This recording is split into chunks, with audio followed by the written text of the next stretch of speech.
Hi, ಎಲ್ಲರಿಗೂ ಕಥಾಕನಜ YouTube ಚಾನೆಲ್ಗೆ ಆತ್ಮೀಯವಾದ ಸ್ವಾಗತ. ಇವತ್ತು ನಾನು ಒಲವಿನ ಅಭಿಸಾರಿಕೆ ಕಥೆಯ 24ನೇ ಎಪಿಸೋಡ್ನ ಜೊತೆ ನಿಮ್ಮ ಮುಂದೆ ಬಂದಿದ್ದೇನೆ. ಈ ಕಥೆ ನಿಮಗೆ ಇಷ್ಟವಾಗ್ತಿದ್ದಲ್ಲಿ ಅಥವಾ ನೀವಿನ್ನೂ ಹೊಸದಾಗಿ ನಮ್ಮ ಚಾನೆಲ್ನ ನೋಡ್ತಾ ಇದ್ದಲ್ಲಿ ದಯವಿಟ್ಟು ಸಬ್ಸ್ಕ್ರೈಬ್ ಮಾಡಿ. ನಗುತ್ತಾ ಜೊತೆಗೆ ಮೆಟ್ಟಿಲು ಇಳಿಯುತ್ತಾ ಬರುತ್ತಿದ್ದ ಜೋಡಿಗಳನ್ನು ಕಂಡು ಮನೆಯವರೆಲ್ಲರೂ ಒಂದು ಕ್ಷಣ ಬೆಕ್ಕಸ ಬೆರಗಾಗಿದ್ದರು. ಅದರಲ್ಲೂ ಅನ್ನಪೂರ್ಣ ಮತ್ತು ಪುಷ್ಪಾರವರಿಗೆ ತಮ್ಮ ಕುಲಪುತ್ರ ಒಂದು ಹುಡುಗಿಯ ಜೊತೆಗೆ ಇಷ್ಟೊಂದು ಖುಷಿಯಿಂದ ನಗುತ್ತಾ ಹೆಜ್ಜೆ ಹಾಕುತ್ತಿರುವುದನ್ನು ಕಂಡು ಇನ್ನೂ ಆಶ್ಚರ್ಯ ಆಗಿತ್ತು.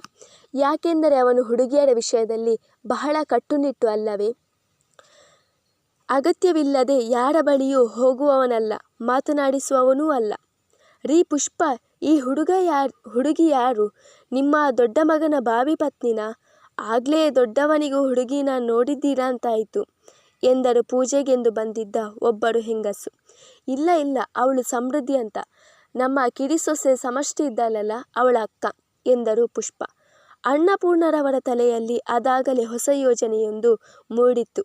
ಆದರೂ ಅದನ್ನು ಯಾರ ಮುಂದೆಯೂ ಹೇಳಿಕೊಳ್ಳಲಿಲ್ಲ. ಸಮೃದ್ಧಿ ಎಲ್ಲಿದೆಯಮ್ಮ ಇಷ್ಟು ಹೊತ್ತು? ನಿನಗೆ ನಾನಿಲ್ಲಿ ಕಾಯ್ತಾ ಇದ್ದೆ ಎಂದು ಕೇಳಿದರು ಹೇಮ. ಮಹಡಿ ಮೇಲೆ ಇದ್ನಮ್ಮ, ಮನೆ ನೋಡ್ತಾ ಇದ್ದೆ ಎಂದಳು ಸಮೃದ್ಧಿ. ಸರಿ, ಇನ್ನು ಪೂಜೆ ಶುರು ಮಾಡೋಣ ಎಂದ ಪುಷ್ಪರವರು. ಸಮಷ್ಟಿ, ಹೋಗಮ್ಮ, ದೇವರಿಗೆ ದೀಪ ಹಚ್ಚು. ವಿಕ್ಕಿ, ನೀನು ಹೋಗಿ ಅವಳ ಜೊತೆಗೆ ಪೂಜೆಗೆ ಕೂತ್ಕೋ. ಗಂಡ ಹೆಂಡತಿ ಇಬ್ರು ಜೊತೆಗೆ ಕೂರ್ಬೇಕು ಎಂದರು. ಸರಿ ಎಂದು ತಲೆ ಅಲ್ಲಾಡಿಸಿದ ವಿಕ್ರಾಂತ್ ಮಡದಿಯ ಪಕ್ಕ ಬಂದು ಕೂತನು. ಸಮಷ್ಟಿ ದೇವರಿಗೆ ತುಪ್ಪದ ದೀಪ ಹಚ್ಚಿ ಮತ್ತೆ ತನ್ನ ಜಾಗಕ್ಕೆ ಬಂದು ಕೂತಳು. ವಿಕ್ರಮ್ಗೆ ಇದ್ಯಾವುದರ ಮೇಲೂ ನಂಬಿಕೆ ಇಲ್ಲದಿದ್ದರೂ ಮನೆಯವರ ಖುಷಿಗೆ ಅಡ್ಡಪಡಿಸಲಾರ.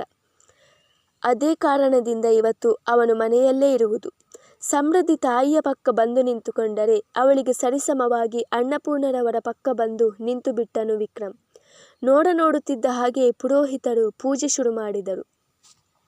ಇಂಥ ಪೂಜಾ ಕಾರ್ಯಕ್ರಮದಲ್ಲಿ ಯಾರಾದರೂ ಭಕ್ತಿಯಿಂದ ಸುಶ್ರಾವ್ಯವಾಗಿ ಹಾಡ್ತಾ ಇರ್ತಿದ್ರೆ ಒಳ್ಳೇದಿರ್ತಿತ್ತು.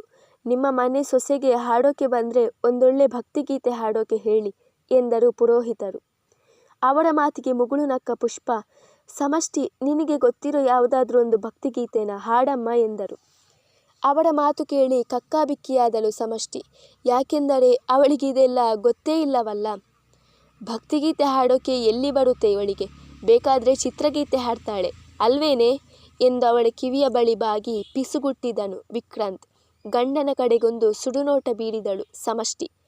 ನಮ್ಮ ಸಮ್ಮುಗೆ ಹಾಡೋಕೆ ಬರಲ್ಲ, ಆದರೆ ನಮ್ಮ ಸಮೃದ್ಧಿ ತುಂಬ ಚೆನ್ನಾಗಿ ಹಾಡ್ತಾಳೆ ಎಂದರು ಹೇಮ. ಹೌದಾ? ಸರಿ, ಹಾಗಾದರೆ ಯಾರು ಹಾಡಿದರೆ ಏನಂತೆ, ಒಟ್ನಲ್ಲಿ ಅದು ದೇವರಿಗೆ ತಲುಪಿದರೆ ಅಷ್ಟೇ ಸಾಕು ಎಂದ ಅನ್ನಪೂರ್ಣರವರು. ಸಮೃದ್ಧಿ ಹಾಡಮ್ಮ ಹುಡುಗಿ ಎಂದರು.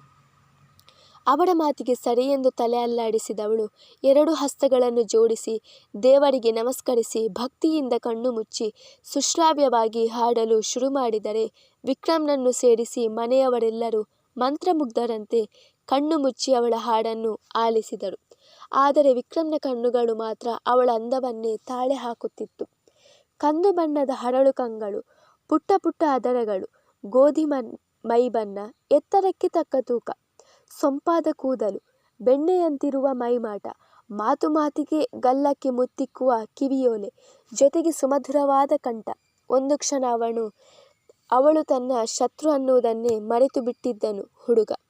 ಆದರೆ ಬುದ್ಧಿ ಎಚ್ಚರಿಸಿದಾಗ ತನ್ನ ಹುಚ್ಚು ಕಲ್ಪನೆಗಳಿಗೆ ವಿರಾಮ ಹಾಕಿದನು. ಅವಳು ಹಾಡು ಮುಗಿಸಿದಾಗ ಮೆಚ್ಚುಗೆಯ ಚಪ್ಪಾಳೆಗಳು ಮೊಳಗಿದವು. ಸಮೃದ್ಧಿ, ನೀನು ತುಂಬ ಚೆನ್ನಾಗಿ ಹಾಡ್ತೀಯಮ್ಮ ಎಂದು ಹೊಗಳಿದರು ಪುಷ್ಪ.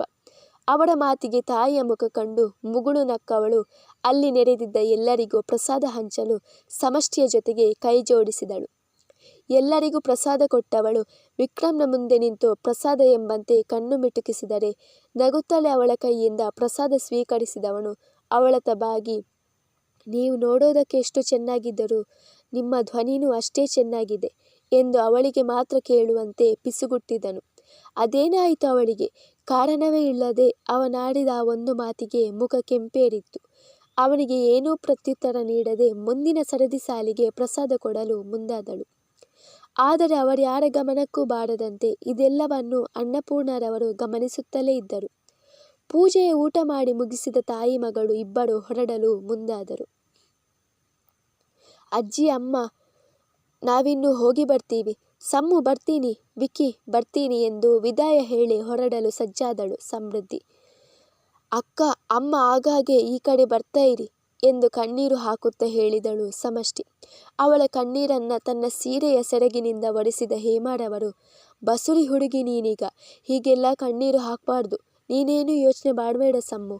ಕಡೆ ಪಕ್ಷ ನನಗೆ ಬರೋಕೆ ಆಗದೇ ಇದ್ರೂ ನಿಮ್ಮ ಅಕ್ಕನನ್ನಾದರೂ ಕಳಿಸ್ತೀನಿ ಎಂದು ಅವಳನ್ನು ಸಮಾಧಾನಪಡಿಸಿದವಳು, ನೀವು ಕೂಡ ಒಂದ್ಸಲ ನಮ್ಮನೆಗೆ ಬರ್ತಾ ಇದ್ದಿದ್ರೆ ಚೆನ್ನಾಗಿತ್ತು. ಬಿಡುವು ಮಾಡಿಕೊಂಡು ಎಲ್ಲರೂ ಒಮ್ಮೆ ಬನ್ನಿ, ನಾವಿನ್ನು ಹೊರಡ್ತೀವಿ ಎಂದು ಹೊರಡಲು ಮುಂದಾದರು. ಇರಿ, ನಿಮ್ಮನ್ನ ಮನೆ ತನಕ ವಿಕ್ರಮ್ ಡ್ರಾಪ್ ಮಾಡ್ತಾನೆ ಎಂದ ಅನ್ನಪೂರ್ಣರವರು. ವಿಕ್ರಮ್, ಸಮೃದ್ಧಿನ ಮತ್ತೆ ಅವಳ ತಾಯಿನ ಮನೆ ತನಕ ಬಿಟ್ಟು ಬಾರಪ್ಪ ಎಂದು ಮೊಮ್ಮಗನಿಗೆ ಆಜ್ಞಾಪಿಸಿದರು. ಅಜ್ಜಿಯ ಮಾತಿಗೆ ಎಂದೂ ಇಲ್ಲ ಅನ್ನಲಾರ, ಅವರ ಮಾತನ್ನ ಎಂದಿಗೂ ನಿರ್ಲಕ್ಷ್ಯ ಮಾಡಲಾರ. ಸರಿ ಅಜ್ಜಿ ಎಂದವನು, ನೀವು ಕಾರ್ ಹತ್ರ ಹೋಗಿರಿ, ನಾನು ಕಾರ್ ಕೀ ತಗೊಂಡು ಬರ್ತೀನಿ ಎಂದವನೇ ತನ್ನ ಕೋಣೆಯ ಕಡೆಗೆ ಹೆಜ್ಜೆ ಹಾಕಿದನು ವಿಕ್ರಮ್. ಇದೆಲ್ಲ ಬೇಡವಾಗಿತ್ತು, ಸುಮ್ಮನೆ ಅವರಿಗೆ ತೊಂದರೆ. ಈಗ ಹೇಗೂ ಆಟೋ ಸಿಕ್ತಿತ್ತು, ನಾವು ಅದರಲ್ಲೇ ಹೋಗ್ತಾ ಇದ್ವಿ ಎಂದಳು ಸಂಕೋಚದಿಂದ ಸಮೃದ್ಧಿ.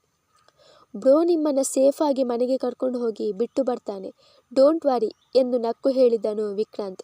ಅಷ್ಟರಲ್ಲಿ ವಿಕ್ರಮ್ ಕಾರ್ ಕೀ ತೆಗೆದುಕೊಂಡು ಅಲ್ಲಿಗೆ ಬಂದನು. ಅವನ ಹಿಂದೆಯೇ ತಾಯಿ ಮಗಳು ಇಬ್ಬರು ಹೆಜ್ಜೆ ಹಾಕಿದರು. ಕಾರ್ನ ಹಿಂಬದಿಯ ಡೋರ್ ತೆಗೆದು ಅವರನ್ನು ಕೂರಿಸಿದವನು ಡ್ರೈವಿಂಗ್ ಸೀಟ್ನಲ್ಲಿ ಕೂತು ಕಾರ್ ಚಲಾಯಿಸಿದನು ವಿಕ್ರಮ್. ದಾರಿಯ ನಡುವೆ ಅವಳ ಹರಳು ಕಣ್ಣುಗಳನ್ನು ಮುಂದಿನ ಕನ್ನಡಿಯಲ್ಲಿ ನೋಡುತ್ತಲೇ ಕಾರು ಓಡಿಸಿದವನ ಮನಸ್ಸು ಅದಾಗಲೇ ಅವಳ ಸಹಜ ಸೌಂದರ್ಯಕ್ಕೆ ಶರಣಾಗಿತ್ತು. ಅವರಿಬ್ಬರನ್ನು ಮನೆತನಕ ಬಿಟ್ಟವನು ಮರಳಿ ತನ್ನ ಮನೆಗೆ ಕಾರ್ ಚಲಾಯಿಸಿದನು. ಅವರನ್ನು ಕ್ಷೇಮವಾಗಿ ಮನೆ ತನಕ ಬಿಟ್ಟು ಬಂದ್ಯಪ್ಪ ವಿಕ್ರಮ್ ಎಂದವನು ಮುಂದಡಿ ಇಡುತ್ತಿರುವಂತೆಯೇ ಕೇಳಿದರು ಅನ್ನಪೂರ್ಣ. ಹಾ ಅಜ್ಜಿ, ಮನೆ ತನಕ ಬಿಟ್ಟು ಬಂದೆ ಎಂದವನು ಮೆಟ್ಟಿಲು ಹತ್ತಿಕೊಂಡು ತನ್ನ ಕೋಣೆಯೊಳಗೆ ಸೇರಿಬಿಟ್ಟನು. ಕೋಣೆಯೊಳಗೆ ಬಂದವನೇ ಬಟ್ಟೆ ಬಿಚ್ಚಿ ಕಣ್ಣು ಮುಚ್ಚಿ ಬಿಸಿ ನೀರಿಗೆ ಮೈ ಒಡ್ಡಿ ನಿಂತು ಬಿಟ್ಟನು. ಅರೆಕ್ಷಣ ಬಿಸಿ ಉಸಿರಿನ ಏರಿಳಿತದ ಶಬ್ದವೇ ಆವರಿಸಿಕೊಂಡು ಬಿಟ್ಟಿತು ಮಜ್ಜನದ ಕೊಠಡಿಯನ್ನು. ಬಿಸಿ ಬಿಸಿ ನೀರಲ್ಲಿ ಸ್ನಾನ ಮುಗಿಸಿ ಹೊರಬಂದವನು ಬಾತ್ರೂಮ್ ತೊಟ್ಟುಕೊಂಡು ಬಾಲ್ಕನಿಯಲ್ಲಿ ಇದ್ದ ಕುರ್ಚಿಗೆ ಒರಗಿ ಆಕಾಶ ದಿಟ್ಟಿಸುತ್ತಾ ಕೂತು ಬಿಟ್ಟನು. ಒಂದೊಂದಾಗಿ ಹಿಂದಿನ ಘಟನೆಗಳೆಲ್ಲವೂ ಕಣ್ಣ ಮುಂದೆ ಬಂದು ಮತ್ತೆ ಸುಳಿದಾಡಿತು. ಅದೇಕೋ ಅವನ ಮನಸ್ಸು ಹದಗೆಟ್ಟಿತು. ಅಳ್ಳಿಂದ ಎದ್ದು ಒಳಬಂದವನೇ ಬಿಯರ್ ಬಾಟಲಿಯನ್ನು ಕೈಗೆತ್ತಿಕೊಂಡವನು ಒಂದೇ ಉಸಿರಿಗೆ ಕುಡಿದು ಮುಗಿಸಿಬಿಟ್ಟನು ಹುಡುಗ. ಮನಸ್ಸಿನಾಳದ ತುಮುಲುಗಳ ಹೊಯ್ದಾಟದ ನಡುವೆ ಸಿಕ್ಕಿ ಹಾಕಿಕೊಂಡವನಿಗೆ ತಲೆ ಧಿಮ್ಮೆಂದಿತು. ಹಾಗೇ ಹಾಸಿಗೆಯ ಮೇಲೆ ಧೊಪ್ಪೆಂದು ಬಿದ್ದುಕೊಂಡು ಬಿಟ್ಟನು. ಬೆಳಿಗ್ಗೆ ಧರಿಸಿದ್ದ ಒಡವೆಗಳನ್ನೆಲ್ಲ ಒಂದೊಂದಾಗಿ ಬಿಚ್ಚಿಡುವ ಕೆಲಸಕ್ಕೆ ಮುಂದಾದಳು ಸಮಷ್ಟಿ. ಬೇಗ ಬಂದು ಮಲ್ಕೋ, ನಾಳೆ ಹಾಸ್ಪಿಟಲ್ಗೆ ಚೆಕಪ್ಗೆ ಹೋಗೋಕಿದೆ ಎಂದನು ವಿಕ್ರಾಂತ್. ಇಲ್ಲ, ನಾಳೆ ನನಗೆ ಕಾಲೇಜ್ ಇದೆ. ಈಗಾಗಲೇ 3 ದಿನ ಆಯಿತು ಕಾಲೇಜ್ ಕಡೆ ತಲೆ ಹಾಕದೆ. ಪಾಪ ಸಾನ್ವಿ ಅದೆಷ್ಟು ಮಿಸ್ ಮಾಡಿಕೊಳ್ತಾ ಇದ್ದಾಳೋ ನನ್ನನ್ನು ಎಂದವಳಿಗೆ, ಒಂದಿನ ನೀನು ಕಾಲೇಜ್ಗೆ ಹೋಗಲಿಲ್ಲ ಅಂದರೆ ಕಾಲೇಜ್ ಏನು ಮುಳುಗಿ ಹೋಗಲ್ಲ. ಸುಮ್ಮನೆ ನಾನು ಹೇಳಿದಷ್ಟು ಕೇಳು ಸಾಕು. ನಾಳೆ ನೀನು ನನ್ನ ಜೊತೆಗೆ ಚೆಕಪ್ಗೆ ಬರ್ತಾ ಇದ್ದೀಯ ಅಷ್ಟೇ ಎಂದನು ತುಸು ಗದರುವ ಧ್ವನಿಯಿಂದ. ಗಂಡನ ಮಾತಿಗೆ ಎದುರುತ್ತರ ನೀಡಲು ಅವಳಿಗೆ ಧೈರ್ಯ ಸಾಕಾಗಲಿಲ್ಲ. ತುಟಿಕ್ ಪಿಟಿಕ್ ಅನ್ನದೇ ಸುಮ್ಮಗಾದವಳು ಒಡವೆಗಳನ್ನು ಭದ್ರವಾಗಿ ಲಾಕರ್ನಲ್ಲಿಟ್ಟವಳು ಫ್ರೆಶ್ ಅಪ್ ಆಗಿ ಬಂದು ಗಂಡನ ಪಕ್ಕ ಬಿದ್ದುಕೊಂಡಳು. ಅಮ್ಮ, ಇವತ್ತಿನ ಪೂಜೆ ತುಂಬ ಚೆನ್ನಾಗಿ ಆಯ್ತಲ್ಲ. ಆ ಮನೆ ನೋಡೋದಕ್ಕೆ ಎಷ್ಟು ಚೆನ್ನಾಗಿದೆಯೋ ಅದೇ ಥರ ಆ ಮನೇಲಿ ಇರೋ ಜನಗಳ ಮನಸ್ಸು ಕೂಡ ಚೆನ್ನಾಗಿದೆ. ತುಂಬ ಒಳ್ಳೆಯವಳು ಆ ಮನೆಯವಳು. ಒಟ್ಟಿನಲ್ಲಿ ನಮ್ಮ ಸಮ್ಮುಗೆ ಒಳ್ಳೆ ಅತ್ತೆ ಮನೆಯೇ ಸಿಕ್ಕಿದೆ ಅಲ್ವಾ ಎಂದಳು ಸಮೃದ್ಧಿ ಒದ್ದೆ ತಲೆ ಕೂದಲನ್ನು ಮಡಚಿ ಕಟ್ಟುತ್ತಾ. ಹ್ಞೂ ಕಣೆ, ಹೇಗೋ ಅವಳು ದಡ ಸೇರ್ಕೊಂಡು ಬಿಟ್ಲು. ನಿನಗೂ ಒಂದು ಮದುವೆ ಅಂತ ಆಗಿ ನೀನು ಅವಳ ಥರನೇ ಒಂದೊಳ್ಳೆ ಮನೆಗೆ ಸೊಸೆಯಾಗಿ ಹೋದರೆ ನಾನು ನೆಮ್ಮದಿಯಿಂದ ಕಣ್ಣು ಮುಚ್ಕೊಂಡು ಬಿಡಬಹುದು ಎಂದರು ವಿಷಾದದಿಂದ ಹೇಮ. ಬಿಡ್ತು ಅನ್ನಮ್ಮ, ಯಾವಾಗ ನೋಡಿದ್ರೂ ಹೋಗೋ ಬಗ್ಗೆನೇ ಮಾತಾಡ್ತಾ ಇರ್ತೀಯಲ್ಲ. ಈಗ ಅಂಥದ್ದೇನಾಗಿದೆ ನಿನಗೆ? ಇನ್ನೊಂದು ಸಲ ಏನಾದರೂ ನೀನು ಸಾಯೋ ಮಾತು ಎತ್ತಿದ್ರೆ ಸರಿ ಇರಲ್ಲ ನೋಡು ಎಂದವಳೇ ತನ್ನ ಕೋಣೆಯೊಳಗೆ ಸೇರಿಕೊಂಡು ಬಿಟ್ಟಳು. ಪುಷ್ಪ, ಆ ಹುಡುಗಿನ ನೋಡಿದ್ದೇನೆ ಎಂದು ಕೇಳಿದಳು ಅನ್ನಪೂರ್ಣ ಸೊಸೆಯ ಬಳಿ ನಸುನಗುತ್ತಾ. ಹುಡುಗಿನ? ಯಾವ ಹುಡುಗಿ ಅತ್ತೆ ಎಂದು ಆಶ್ಚರ್ಯದಿಂದ ಹೊಬ್ಬು ಬೆಸೆಯುತ್ತಾ ಕೇಳಿದಳು ಪುಷ್ಪ. ಅವಳೆ ಕಣೆ, ಪೂಜೆ ಸಮಯದಲ್ಲಿ ಹಾಡಿದಳಲ್ಲ ಹುಡುಗಿ, ಸಮಷ್ಟಿ ಅಕ್ಕ ಸಮೃದ್ಧಿ ಎಂದು ಬಿಡಿಸಿ ಹೇಳಿದರು ಅನ್ನಪೂರ್ಣ. ಓ ಸಮೃದ್ಧಿನಾ ಎಂದು ಉದ್ಗಾರ ತೆಗೆದವರು. ಹೌದತ್ತೆ, ತುಂಬ ಚೆನ್ನಾಗಿ ಹಾಡಿದ್ಲು. ತುಂಬ ಒಳ್ಳೆ ಹುಡುಗಿ ಕೂಡ ಎಂದರು ಪುಷ್ಪ. ಅಲ್ವೇ ಪುಷ್ಪ, ಅವಳನ್ನು ಯಾಕೆ ನಮ್ಮ ವಿಕ್ರಮ್ಗೆ ಗಂಟು ಹಾಕಬಾರ್ದು ಎಂದು ಹೇಳಿದವರ ಮಾತಿನಲ್ಲಿ ಅಪಾರವಾದ ಸಂತೋಷವಿತ್ತು. ಅವರ ಮಾತಿಗೆ ಪುಷ್ಪಾರವರ ಕಣ್ಣುಗಳು ಊರಗಲಾಗಿದ್ದವು. ಅತ್ತೆ, ಏನು ಹೇಳ್ತಾ ಇದ್ದೀರಾ ನೀವು? ಮದುವೆ ಅಂದರೆ ಹುಡುಗಾಟನ? ಎರಡು ಕಡೆಯವರು ಒಪ್ಪಬೇಕು. ಮುಖ್ಯವಾಗಿ ಮದುವೆ ಆಗೋ ಹುಡುಗ ಹುಡುಗಿ ಒಪ್ಪಿಗೆ ಬೇಕು. ಅವರು ಯಾರ ಒಪ್ಪಿಗೆನೂ ಇಲ್ಲದೆ ನಾವೇ ತೀರ್ಮಾನ ಮಾಡಿಕೊಂಡ್ರೆ ಆಗುತ್ತಾ? ಸಮೃದ್ಧಿ ಈ ಮನೆಗೆ ಸೊಸೆಯಾಗಿ ಬಂದರೆ ನನ್ನಷ್ಟು ಖುಷಿ ಪಡೋಳು ಬೇರೆ ಯಾರೂ ಇಲ್ಲ. ಅವಳನ್ನು ನೋಡಿದ ಮೊದಲನೇ ದಿನಾನೇ ಅವಳಿಗೆ ಈ ಮನೆ ಸೊಸೆ ಆಗೋ ಎಲ್ಲ ಅರ್ಹತೆ ಇದೆ ಅನ್ನೋದನ್ನು ನಾನು ಗಮನಿಸಿದ್ದೀನಿ.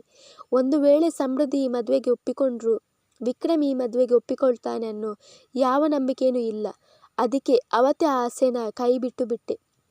ನೀವು ಕೂಡ ಈ ವಿಷಯನ ಇಲ್ಲಿಗೇನೆ ಬಿಡೋದು ಒಳ್ಳೆಯದು. ಯಾಕಂದರೆ ಇದೆಲ್ಲ ಆಗೋ ಮಾತಲ್ಲ ಎಂದರು ತುಸು ತಗ್ಗಿದ ಧ್ವನಿಯಲ್ಲಿ. ಹಾಗೆ ಯಾಕೆ ಅಂದ್ಕೋತೀಯ? ಅವನೇನು ಬ್ರಹ್ಮಚಾರಿನ? ಜೀವನ ಪರ್ಯಂತ ಮದುವೆ ಆಗದೆ ಇರೋದಕ್ಕೆ? ನಿನಗೆ ಆ ಹುಡುಗಿ ಇಷ್ಟ ಆದ್ಲು ತಾನೆ? ಇನ್ನು ಮಿಕ್ಕಿದ್ದನ್ನೆಲ್ಲ ನನಗೆ ಬಿಟ್ಬಿಡು. ನೋಡ್ತಾ ಇರು, ನಿನ್ನ ಮಗನನ್ನು ಒಪ್ಪಿಸಿ ಅದೇ ಹುಡುಗಿ ಜೊತೆ ಅವನ ಮದುವೆ ಮಾಡ್ತೀನಿ ಎಂದು ಅತಿಯಾದ ಆತ್ಮವಿಶ್ವಾಸದಿಂದ ನುಡಿದ ಅನ್ನಪೂರ್ಣರವರು ನಗುತ್ತಾ ತನ್ನ ಕೋಣೆಯ ಕಡೆ ಮುಖ ಮಾಡಿದರೆ ಪುಷ್ಪಾರವರು ಕಕ್ಕಾಬಿಕ್ಕಿಯಾದರು. ಮುಂದುವರಿಯುವುದು. ನಿಮ್ಮ ಅನಿಸಿಕೆ ಹೇಳುವುದನ್ನು ಮರಿಬೇಡಿ.